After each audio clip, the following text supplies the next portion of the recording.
భక్తి మనిషికి ఆరోగ్యవంతమైన భయాన్ని ఇస్తుంది.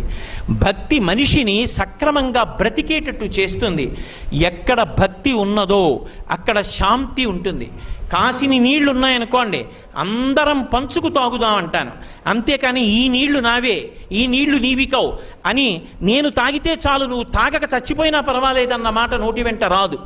వాళ్ళు మా తల్లి తండ్రి, మేమందరం ఆయన బిడ్డలం, అందరం కలిసి అన్నం తినాలి, అందరం అన్నదమ్ములం, అక్క చెల్లెళ్ళం అన్న మాట ఎప్పుడు వస్తుంది? ఆ ప్రేమ ఉంటే. ఆ ప్రేమ దేని చేత వస్తుంది? ఆయన బిడ్డలం. ఏమిటి మన మధ్య ఉన్న అనుబంధం అంటే, మాతాచ పార్వతీదేవి పితాదేవో మహేశ్వర బాంధవా శివభక్తాశ్చ స్వదేశో భువనత్రయం. నా తల్లి భ్రమరాంబ, నా తండ్రి మల్లికార్జునుడు. మీరెందుకు వచ్చారు? మీకు తల్లి భ్రమరాంబ, మీకు తండ్రి మల్లికార్జునుడు. ఇప్పుడు మీరందరు నాకేమవుతారు? నా అక్క చెల్లెళ్ళు. మీ అందరు ఏమవుతారు?